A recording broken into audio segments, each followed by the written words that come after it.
are live. Excellent. Hey, Pete. Hey, everyone. So, reading glasses on. Episode 2 of TPAC Tuesday. Welcome. In addition, Apple Pencil V2, which is the version where you know whether it's charged or not. Thanks, Apple. And I have Sticks on the V1, side. which is the version that you don't know anything about. I forgot, Pete. Sorry. Check this out. Uh, Nice. You know what? Check 98%. this out. I can stick it in the iPad.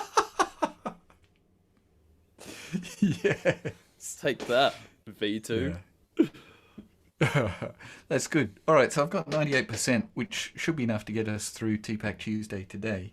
And so we're back here with our good friend Voogt et al. And let's just quickly recap, Pete. Can you remember anything from last week?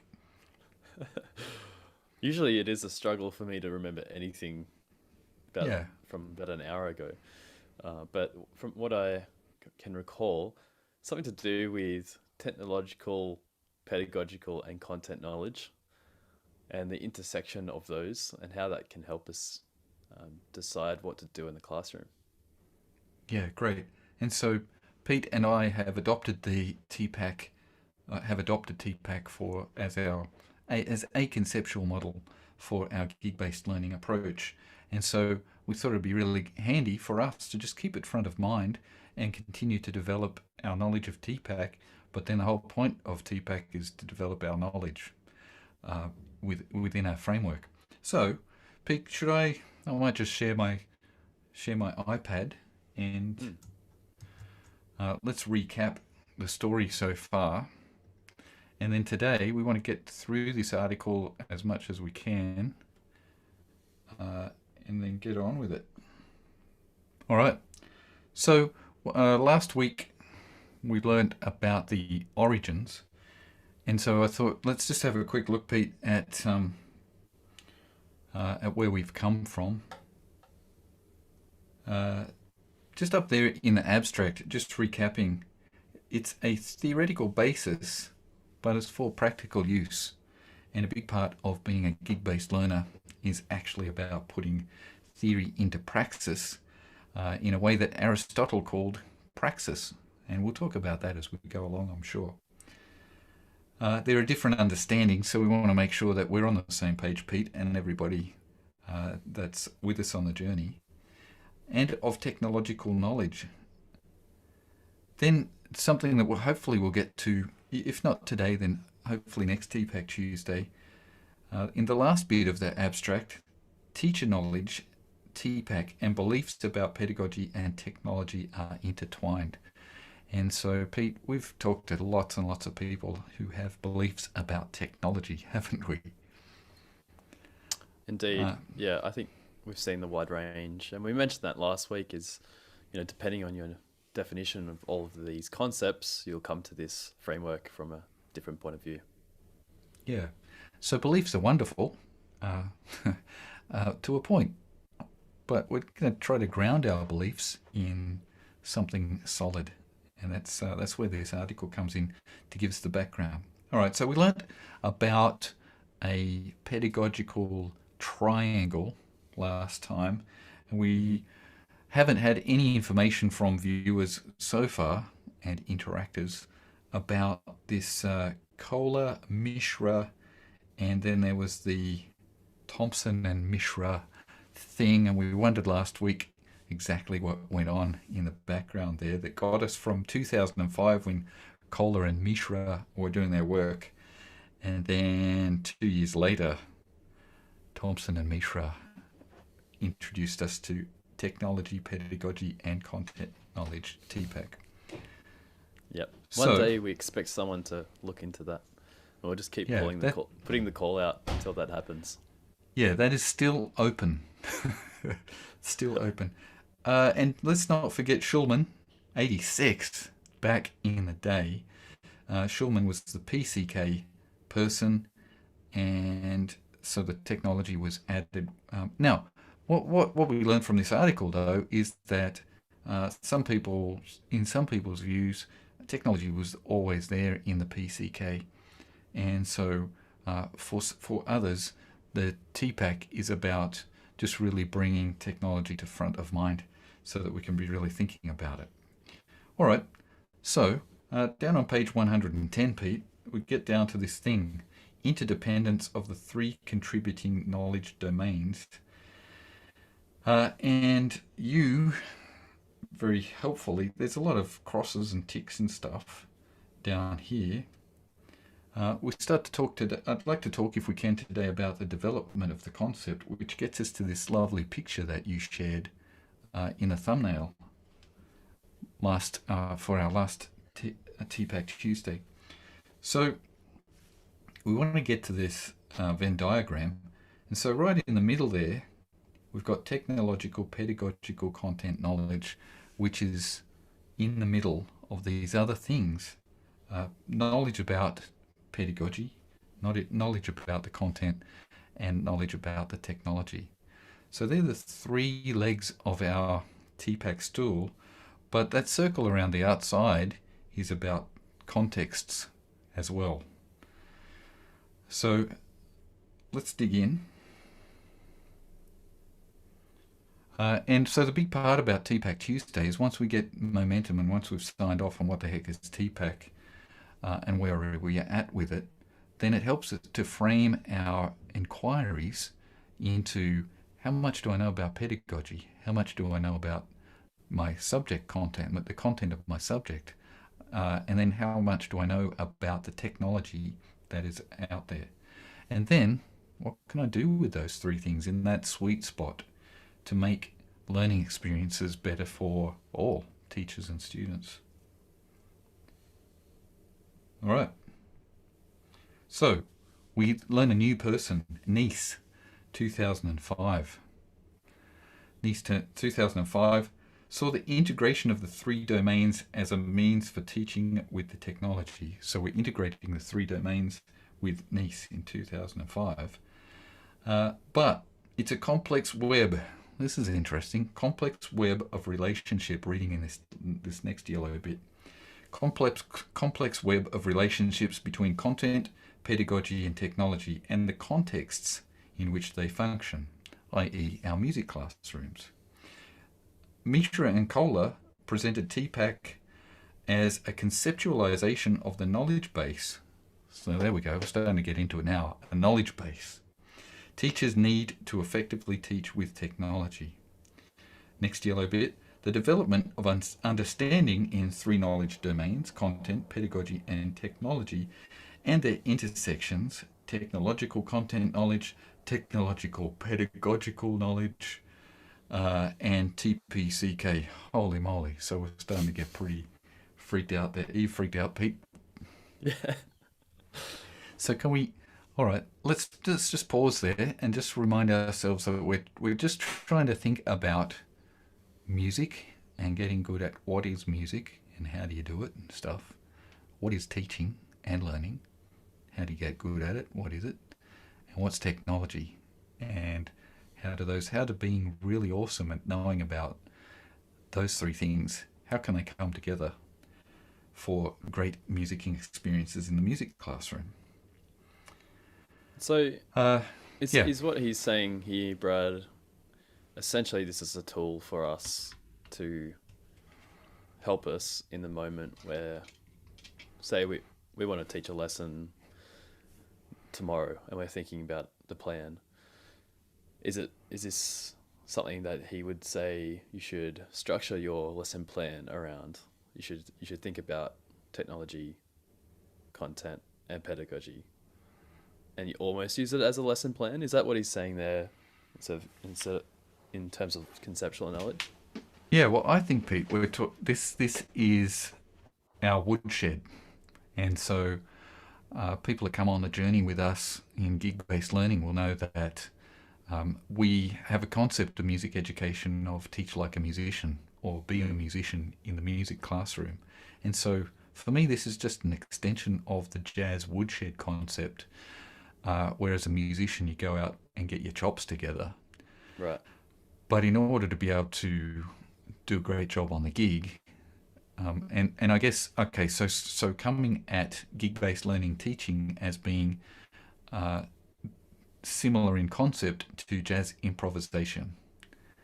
And so thinking about TPAC as being our foundation as improvising teachers in the classroom. So rather than going into the woodshed and just practicing our scales and learning tunes and stuff, Yeah. thinking about all of that, then we go into the woodshed and we practice our TPAC.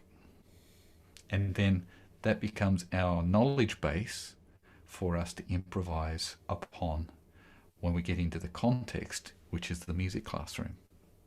Yeah, cool. So, and I guess, are you talking about 7 different sheds? Or have you got I one? don't think so. I think I don't think I want to. And we'll have a look at what some people do, and like we used to say to our daughter, that's okay. But I just want to think about, and again, everyone, Pete and I try to keep it simple, and we'll talk with you about that as we go down. So I really love the stool metaphor, and I just want my three-legged stool to be solid. And so I want to Mm. make sure the three legs of my stool when I go when I sit down in the classroom and go, all right, everyone, here we go. I don't want to fall off. So I want to Or have my have like one really short and two like substantial. yeah, and you become known as Eileen. That was Nice. a dad joke. Thanks, everyone. I was surprised that you didn't make a dad joke out of niece. Yeah, I got actually quite disappointed. bit off my game. All right, so we're we're coming into the classroom. We've got our knowledge base. We know everything there is to know about musics, about pedagogy, and about technology. And so we're on a solid stool and we're ready to come into the context and deal with what we need to deal with in the most effective way to promote human flourishing in self and others so that by the end of the lesson we all go, man, frictionless. That was frictionless learning. And we just came in and everything was sick and we had a great time and we've all grown as a learning community.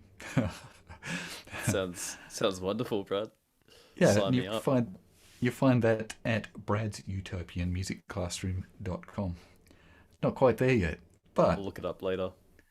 dare to dream, hey. So, Mm. there's just a couple of things then that we can get out of that from this, I think. So there've been lots of people. So context. So I think I don't want to give the game away. Let's just go on. We'll get where I think we need to be today. Yeah, cool. Uh, all right. So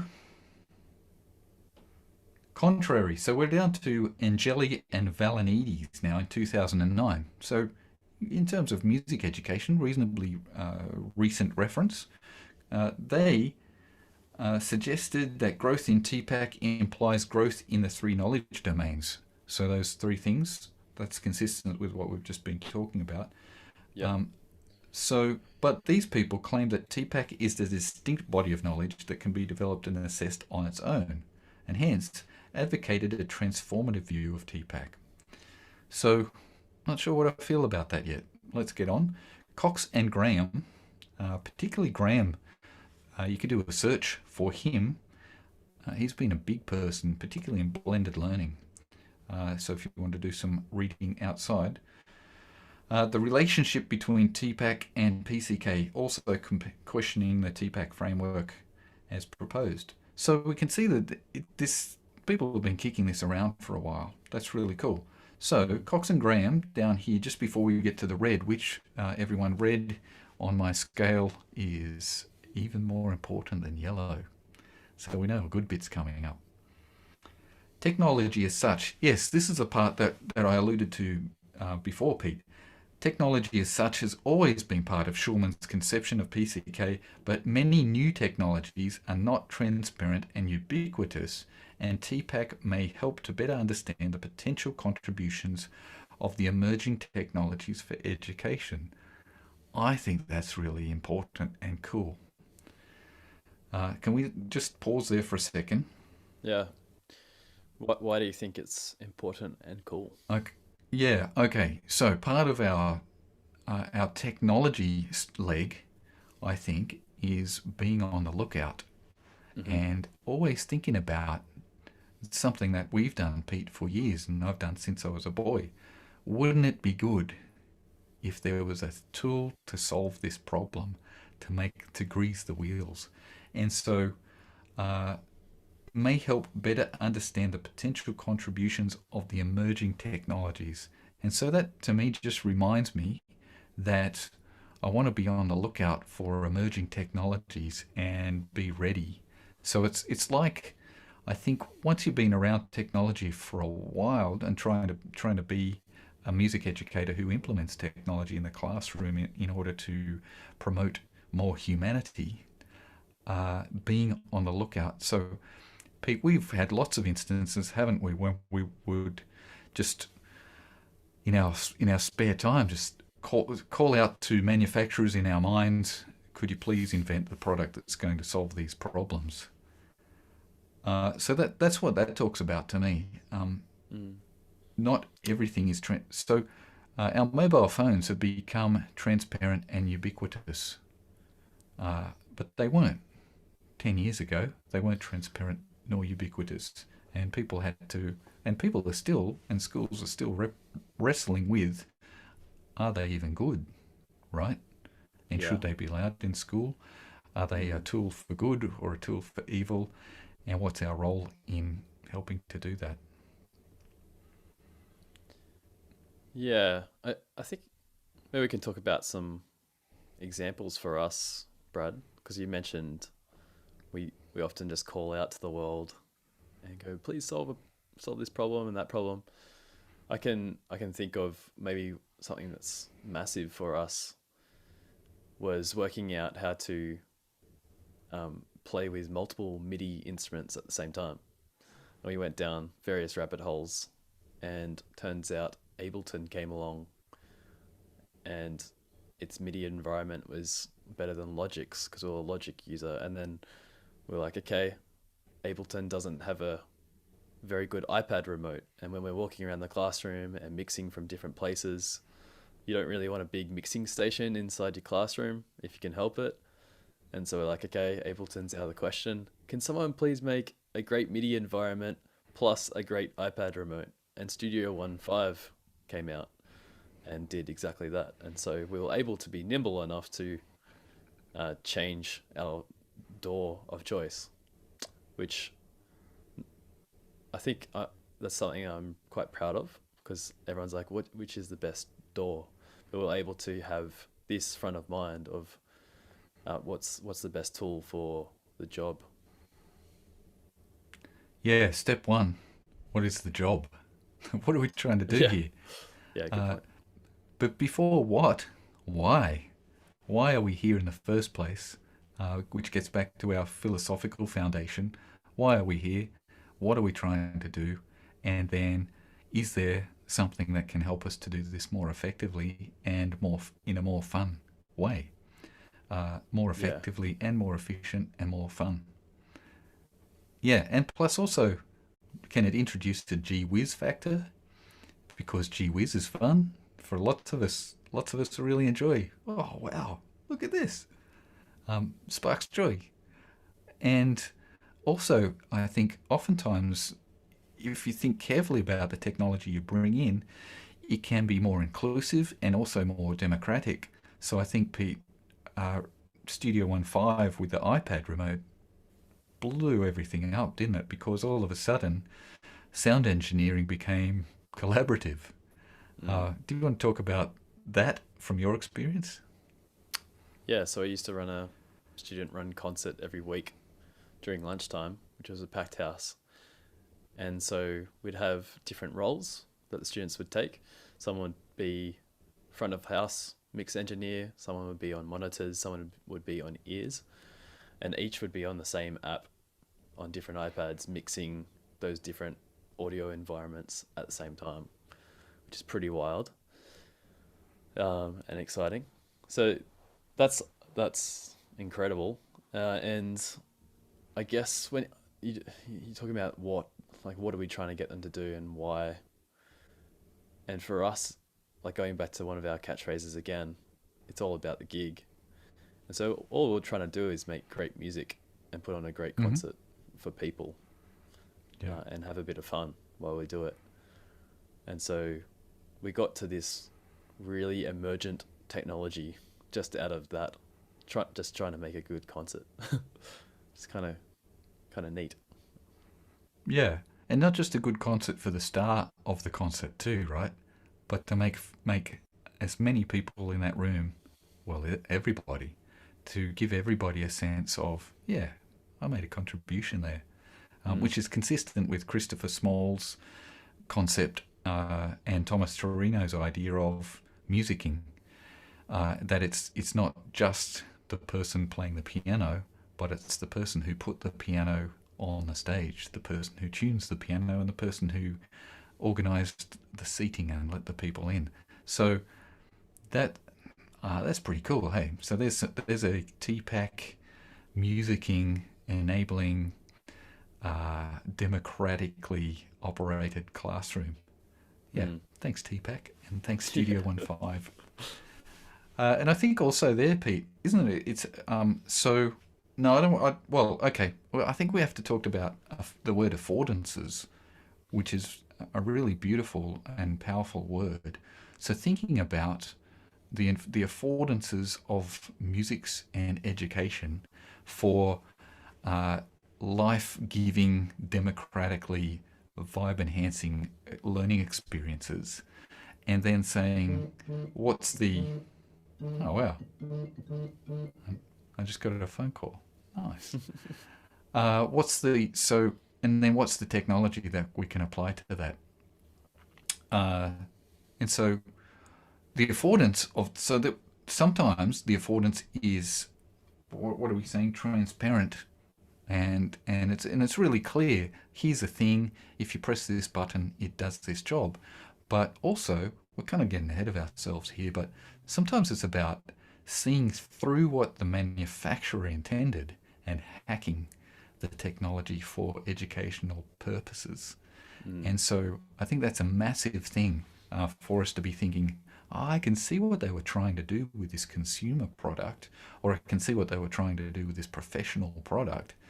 But we're not those things. We're not consumers nor professionals. We're school. And so what can we do to hack what they did? And I don't think really Studio One was ever thinking, how can we get 30 kids on a mixing desk at the same time? But because we had our pedagogy front of mind and we had our context front of mind, which was driven by our philosophy, when the technology came along, we could look at the affordances of the technology and go, here's what the manufacturer intended. I think we can tweak that for our own purposes. And they're my favorite. They're my favorite pedagogical experiences, I think, because that gives us an opportunity to scratch our creativity juices, itches. And so that's something I think we need to talk about a lot, Pete, as we go along with our TPAC Tuesday, the teacher as creative agent. Mm. So I loved that. I loved being able to use all of that stuff coming together in one piece of software, which changed the way we were able to mount concerts in our classroom. So, all right. So I think if we get down to if you wanted to read this article, everyone. So we've got a few people just having a crack at exactly trying to get down to the bottom line of what is it. And so I'm down here, Cox and Graham again in 2019, right there up the top of your page. They define define TPAC as teachers' knowledge of how to coordinate subject or topic specific activities with topic specific representations using emerging technologies to facilitate student learning. That's quite a mouthful, but I think Yeah. that's essentially, is that what we were just talking about? Yeah, it's exactly that. Okay. Um, and I don't think any of this works if you haven't got your three legs of your stool working. Because I think we're thinking carefully about what are the natures and values of music, what are the Mm. natures and values of education, and that's our. So we've got our content, we've got our pedagogy, and then what are the affordances of the technology, and at that intersection, we're able to improvise essentially. Okay. Yeah, and also I think what you're saying, like you alluded to hacking things, Mm. and if you don't have your legs together, then it's gonna be hard to see the emergent technologies. Well, yeah, because well, think about hackers, right? They've got chops, man. They're not mucking around. They've got high level. In order to hack stuff, you got Yeah, to have your legs together. Yeah. yeah. So, You need to know the language. yep. Just down here, this is okay. And now we get really cool stuff going on. I think with During et al. Just up towards the top of your screen. 2009 explained the dynamic nature of the TPAC framework from the bidirectional relationship between knowledge and practice. This is really cool. Uh, I'm not sure if I really got the idea here, but bidirectional. So I think this just helps me to think about once you start to get some stuff going, you go, hey, what if there's this music that I think the kids would love, or the kids are going, hey, Mr. O, Mr. F, can we do this thing? We've just found this music that we're really excited about. And we go, yeah, well, we could see how we can get some pedagogy involved with there. But I wonder what the technology is. And then we go, oh, yeah, okay, so we got this technology which would allow us to do that thing pedagogically that could change our pedagogy and expand the musics that we could. So it starts to get this beautiful we can't teach in us. We want to teach in a certain way sometimes, but we haven't got the tools. But we don't. It's that Rumsfeldian nature of we don't. You don't know what you don't know, and so you might go, "Gee, I've got this pedagogical problem. Wish there was a way to solve it." Which is why that whole let's make sure we know what's out there in terms of pedagogy and technology, because that's going to help us to create a solution to that pedagogical problem potentially. But we won't know what the tool is if we don't know what the tool is. So the Yeah, bi-directional thing. So you go, oh, I think it'd be really great. We could write this up on the whiteboard and the children could copy it into their books. That'd be a really great way. And you might stick there if you hadn't heard about whiteboards. So, yeah, bi-directional nature. So I think that's really exciting. And just this idea that you don't go, all right, I think I'm a good teacher now. I know everything there is to know about pedagogy because, well, there's a new tool. And the new tool is going to change, it has the potential to change everything. yeah. I think what I'm getting out of this is that it's like a stance. It's an active um, state of awareness of these things interacting in front of your eyes. Yeah. Is And that like a take that you have as well, Brad? well, it's not just me, Peter. Thank you, because in red, Bowers and Oh, Stevens in 2011 argued that TPAC should be conceived as an orientation more than a fixed knowledge base. Yes. Now we're orientated. nice. It's yeah. So it's an orientation.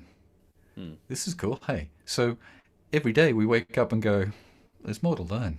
There's more to learn about musics. There's more to learn about teaching and learning, and there's more to learn about technologies because we have an orientation now, and we never arrive, which is really good because you don't want to arrive.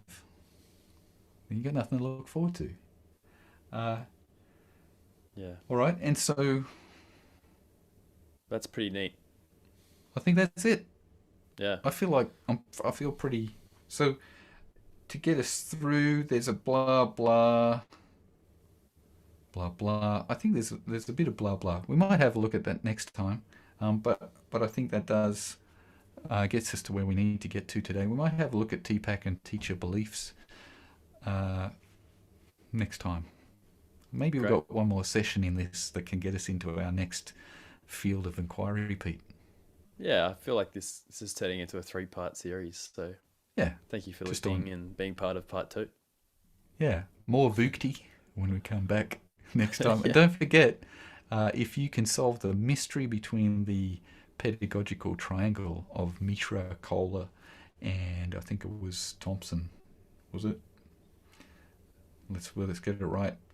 Yeah, Yeah. and Thompson. Looks like Thompson. And notice Thompson became first author as well. So that's a big move. We're just watching the Olympics at the moment. Everybody, just to timestamp this, Yeah. that's a big move from Thompson coming from the back of the field, the first author. Nice. Great analogy to All right, finish off the episode. signing off. See you next time. All right, class is off. See ya.